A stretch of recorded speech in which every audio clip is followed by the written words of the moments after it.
Hello students, welcome to LJ Institute of Engineering and Technology. Here myself Mr. Jaswal Kishan, Civil Engineering Department, and we are learning all about structural analysis. Now today we will take one more sum but with different kind of loading. Let's see. Now today we will be considering beam with train load. Till now we have considered load, point load, UDL. Now we will be considering with train load. Let's see. A train of loads shown in figure crosses a simply supported girder means beam of span 18 meter. Means this is a beam simply supported of span 18 meter, and a train load, this has been shown, it is moving this on this girder from left to right. Means it has been started from here and then it is traveling from A to B. Means this 10 kilonewton is front load and 15 kilonewton is tail load. Calculate maximum shear force and bending moment at a section 8 meter from left. Means this is the section has been given which is at 8 meter from left. At this point we have to find out maximum shear force and bending moment. Now for that, how to proceed, let's see. Now in this kind of sum, the formula is given that to find out maximum shear force, del BC equals to W into D upon L minus W1. With the help of this formula, we can find out that critical load, where it has to be placed, and then we will proceed. Now here, there are 4 point loads, kind of train loads, and first we will be finding out positive shear force. It means this all 4 loads should be placed on right hand side of this C point, because as we know that our shear force will be coming till C, it will be negative, and then from C onwards it will be turning to positive. So to get maximum positive shear force, the load will be at right hand side. But it is so, let's find out that is correct or not. Now for that, try last load 15 kilonewton.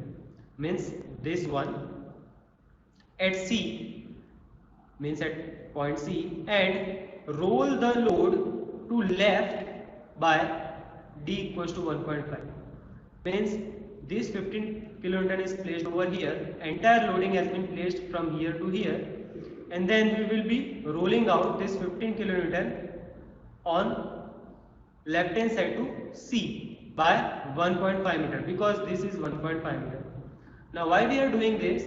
Because we have to find out maximum shear force, and we know that if we put it on the right hand side, then we will be getting maximum positive shear force. But if this load is moving towards left hand side, then what will be the effect? If it is getting maximum shear force or not, that is the formula which says, in which del BC is my critical load equals to W into D upon L minus W1.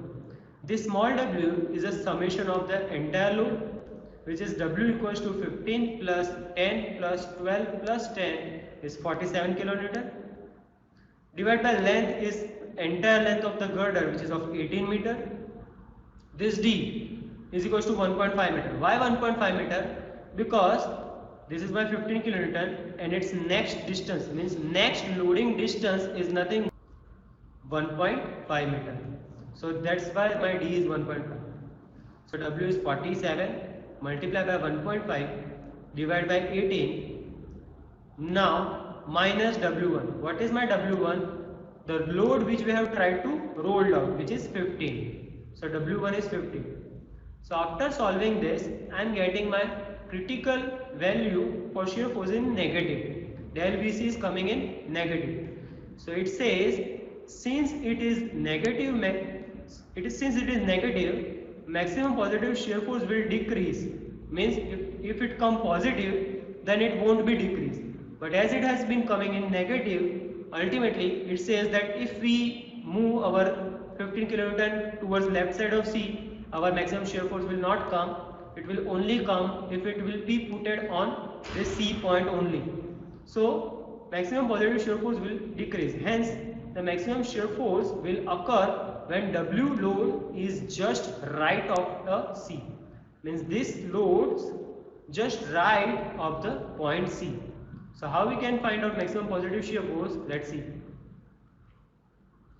Look, the entire loading has been placed just above positive ordinates.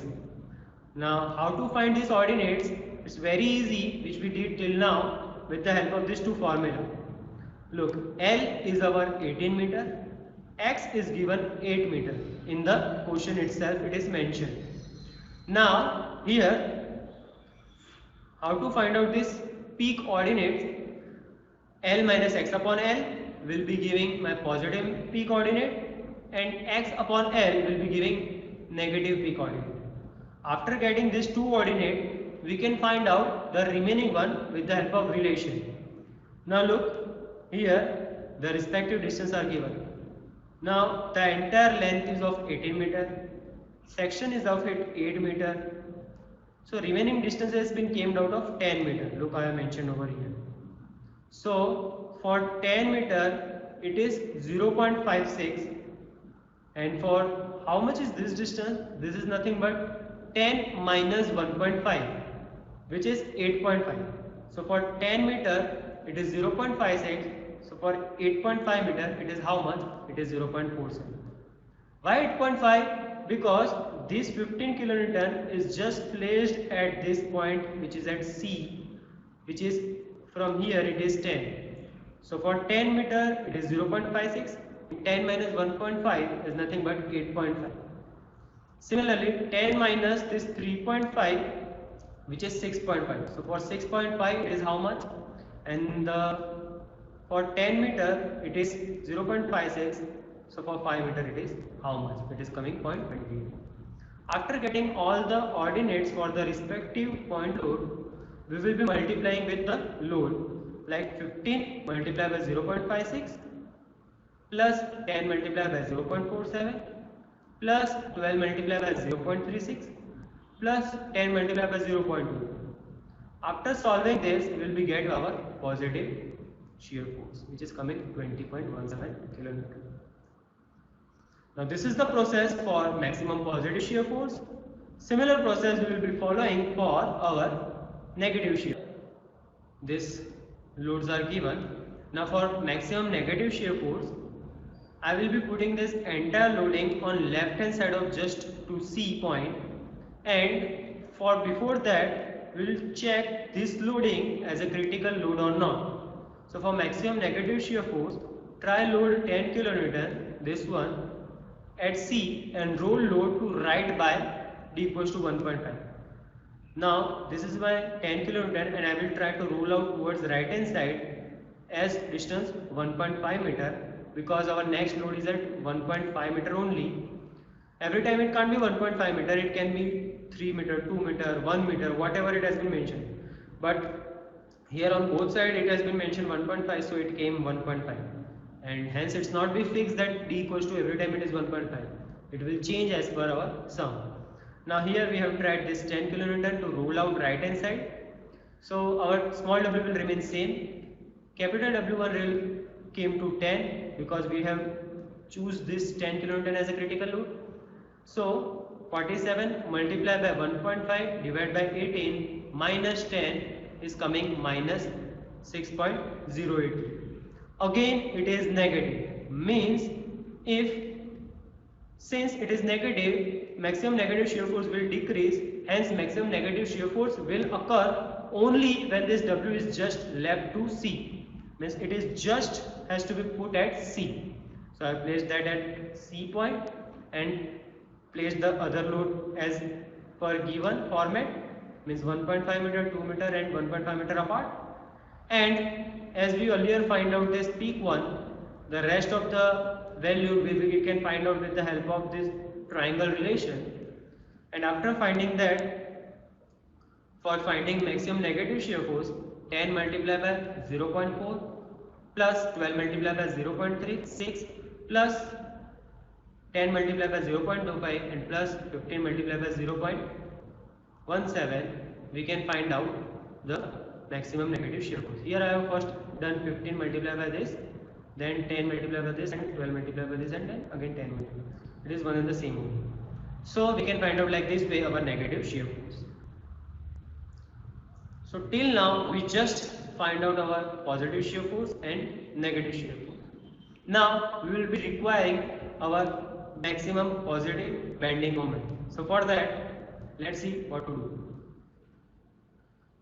Now here, this is a similar way as we were doing in UDL.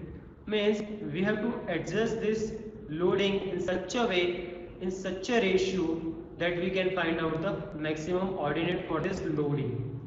So to find out maximum bending moment using equation WL upon X minus WR upon L minus X. Now what is WL? It is total left load. WR is total load at right. So what are my left loads and what are my right loads? Let's see. Now you can see these are 4 loads of 2 part, means 15 and 10 and 12 and 10. I have just split it in 2 parts. So first I have considered 10 and 15 in left side and 12 and 10 in right side. Means look here, assuming 10 kilonewton in left part. After cutting it in the center, we can note that right hand side is having a maximum load, 12 plus 10 it is 22, and left side of maximum load is 15 plus 10 it is 25. So I have considered this 10 kilonewton in left hand part. So I get 25 divided by our X is 8 meter minus 10 plus 12 is 22 divided by L minus X, means 18 minus 8 is 10. So after solving this, I got my value is 0.925 as positive. Now it's good. Now what next try I have done? Now I have assumed 10 kilonewton in right hand part. Means I have assumed this 10 kilonewton in right hand part. So right hand loads are 10, 12 and 10 and left hand load is only 15. So 15 upon 8 minus 32 upon 10, I got minus 1.325 which is negative. Now this negative depicts that you can't do this, you have to assume this in the left hand part only, 10 kilonewton and not in the right hand side. So we can see that it is a critical load, so it should be placed at the point C. Means it has been came out as our critical load and this 10 kilonewton must be placed at above C point. So look, with the help of formula x into L minus x upon L, I can find out 4.44. Now this 4.44 is just above this 10 kilonewton, means this is my critical load and I have just placed at C because to find out maximum ordinate. So 4.44 is for 10 kilonewton and for rest of the loading we can take help of the relation. Means look, it is 1.5 meter on left hand side. This entire distance is of 8 meter. 8 minus 1.5 is 6.5. So for 8 meter it is 4.44. For 6.5 it is how much? Similarly, this is 10 meter. 10 minus 2 is 8 meter. So for 10 meter it is 4.44 and for 8 meter it is how much? Similarly, remaining distance is 2 plus 1.5, it is 3.5. So for 10 meter it is 4.44, for 6.5 meter it is how much? So after finding ordinates, just multiply with the respective load to get a maximum bending moment. So we did check of a critical load and then find out its respective ordinates and multiply with load to get the maximum values.